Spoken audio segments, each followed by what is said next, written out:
In Hades, you can pet Kerberos. Need I say more? Not everybody knows exactly how to give you pets and live to tell of it, right, boy?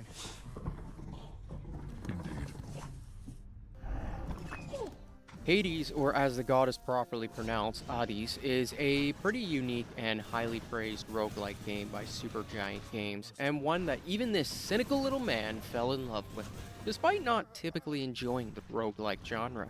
So the question is, why? What made Hades so great? The game initially hooks you in with a simple goal. You are the son of Hades and are attempting to escape the underworld in order to find your estranged mother. But your father has ordered the entire underworld to block your path. Every fresh game starts out the same, with you breaking into Tartaros with sword in hand before meeting Pallas Athene. She offers you her boons in order to fight against the wretched souls that impede your path.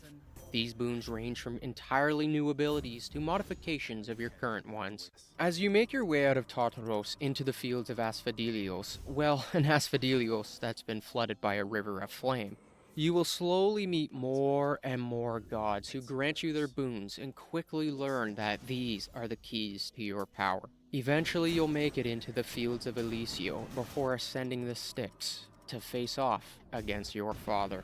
Now, odds are you're not going to make it on your first run, but you absolutely can escape your first time. And notice how I said first time. For when you do finally make it to meet your mother, you will be left with more questions than answers. You also end up learning about your deterministic fate, and that if you are to repair your dysfunctional family, you will have to escape over and over again. The story may be captivating, but it's just the bait tantalizing you to take a bite of the hook.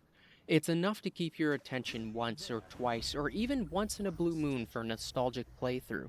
But here we are, half a decade later, and still addicted to this gameplay loop, long after the story has run its course. So, what exactly is keeping you playing?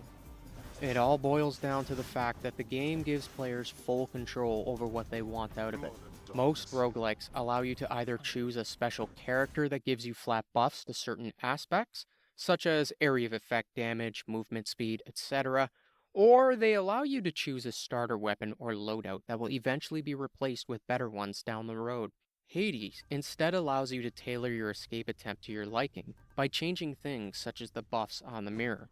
Do you want unlimited revives, but only one per chamber? Or would you rather have only three for the entire run, but you can lose more than one in a row in every chamber, even against the final boss? Now I can hear the veterans. Most of the mirror buffs are admittedly an illusion of choice, as you would almost never want to swap out things, like in the case of getting extra dashes, in a game where mobility is king. Or maybe you are that one mad lad who would rather the slight damage increase for a brief time if you manage to perfectly dash at the perfect timing, not caring that you only get one. The mirror isn't perfect with its buffs, and could do with some improvements as well as a cost reduction in its upgrade, or at least have the darkness chambers providing more than just a base of 10. This save file sits at around 60 successful escapes, and still hasn't unlocked the full mirror. I'm not saying to give all the buffs right away or just after a couple of runs. What I'm saying is that a save file that has done the epilogue should have earned more than enough to unlock the buffs and started to invest into the cosmetic upgrades that the game has to offer. With that said, there are other choices that the game gives the player, and one of them is which weapon do you want to attempt your escape with. Unlike other roguelikes, the weapon choice is more of a moveset choice. The sword swings in an arc even though you'll almost always dash and stab with it for the most DPS. The spear pokes and spins or is thrown at an enemy. The shield blocks attacks and bull rushes through the wretches or is thrown in their faces. The bow? Well, it's a bow, but it can fire several arrows at once in an arc in front of you. The fists are basically a mix of brass knuckles and boxing gloves for those who want to pummel the wretched back into the depths of Tartaros. And last but not least, the most historically accurate weapon that warms my inner Cretan heart, Exogryph, the adamant rail. Which, as a side note, I love the pun with the name, the sixth griffin, griff referring to the flying winged creatures, aka bullets. I love it. Feels just like a wedding in Haelian. The choice with a weapon doesn't end there, as each weapon has 4 different variations called aspects, and these aspects change how part of the weapon functions. Take the sword's aspect of Poseidon, and it will dislodge any of your casts that would normally get stuck in wretched souls until you banish them back into the depths of the underworld. This way, you can focus your build around using your cast. Now, sadly, the costs of upgrading the aspects are a little high. I mean, the level costs of 2, then 3, then 4, then 5 Titan Blood each, and that is each weapon aspect for each weapon. This just limits the experimentation that the player is able to do, which is a shame because the aspects are really good when upgraded. The aspect system ends up giving you the ability to decide exactly what you want out of your escape attempt. Take the shield's aspect of Chaos as an example. Chaos changes your special so that after you charge forward, you can throw out multiple copies of your shield in an arc. So, naturally, you have an idea for a build that spreads status effects around it using that shield throw. You want to put Aphrodite's weakness on the charge and Ares' doom on the shield's special throw to spread doom to every wretch on the chamber. You want that sweet, sweet green dual boon curse of longing, making your doom effects constantly strike weak wretches. You just gotta get lucky to get that dual boon, right? No. This is where Hades really shines over other roguelike games. There is some luck involved in getting your right boons, and sometimes the fates just have it out for you. The difference here is that the gods hear your prayers, and if you offer them some mead, they will give you their keepsake. This allows you to force the first boon offered in an area to be from that specific god.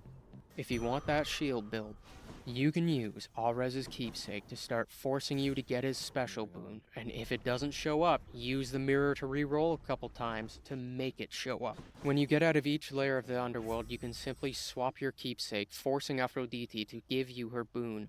The game only allows up to 4 gods to spawn in any given escape attempt. Well, technically 5 with Hermes, but he doesn't count as a random god. So by doing this, you have forced your 2 wanted gods to show up. It's just a matter of choosing their gates when they show up and rolling once you have the right boons for the duel to show up. Everything in life may rely on luck, but that doesn't mean you can't learn to manipulate it to your advantage, and Hades' systems embody this principle. Some will say that they don't like it and would want it reworked for Hades 2.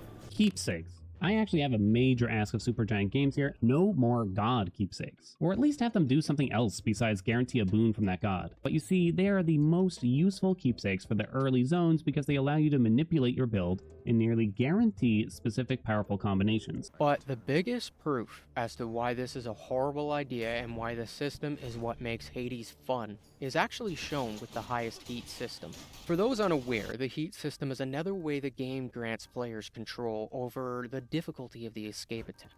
You can choose to give yourself a time restraint, have more wretches to fight, or have each boss have new fight mechanics, or make yourself weaker. Maxing out the heat is not a fun experience and is criticized by those same very people. You see, with the approval process on, you will no longer be able to select boons or hammers and will simply be forced into one option. This inherently means that you are now required to get very lucky in order to even stand a chance against this heat. There are a couple reasons to this, and the most obvious of which is the tight deadline pack, which adds a time limit to completing each biome. You will almost always want to take this pack since it is at first basically free heat and is worth a fair bit due to the runs not typically lasting longer than the given time. That is, at least until you reach Styx. There is nothing more infuriating in this game than reaching Styx with a load of banked time only to either lose or come close by the skin of your teeth due to the sack RNG. To beat Styx, you have to bribe Kerberos with a satyr sack that will randomly spawn in one of 4 paths after you beat your first one. At the end of every path is a boss room unless it has the satyr sack in it. So, you go from either having to beat 5 mini-bosses, well, except the tiny vermin, that guy's basically a boss on its own, or having to beat only 1. It is the main reason why speedrunners use that mod that forces the sack on the second door, else world records would just be a slot machine at this point. And the same does hold true for max heat runs. Currently, there is only one known aspect that can have a chance at beating it due to the tight deadline. But even if you turn off tight deadline to give yourself all the time in the world, the run simply isn't fun. High heat is known not to be fun due to the game taking control away from you and leaving you at the mercy of the fates. Certain heat parameters take away the option that can reroll what gods offer you, reduce the number of boons they offer you, and to top it all off, force you to sell one of those boons. Even if you end up getting rid of the tight deadline and max out every other heat, high heat takes away nearly every other choice you get to make from a run, from the mirror to the boon choice, leaving you with the only option being what aspect you want to use and what god you want to see. Beyond that, pray the fates are kind, because as much as I disagree with the recent video that went viral on Max Heat, on there being only one build that has a chance, we said the same thing before with the world record run, until someone came around and beat the record with a different weapon entirely, yet alone aspect and boon choice. The one thing that doesn't change much is the sheer amount of luck needed to get a build rolling on Max Heat. Hades was designed around giving players choice in a genre that is almost a slot machine gameplay. The designers also give the masochistic players among us the choice to play with everything tuned to 11. But if you enjoyed this video, then give her a sub as there will be more to follow. And with that, take care everyone.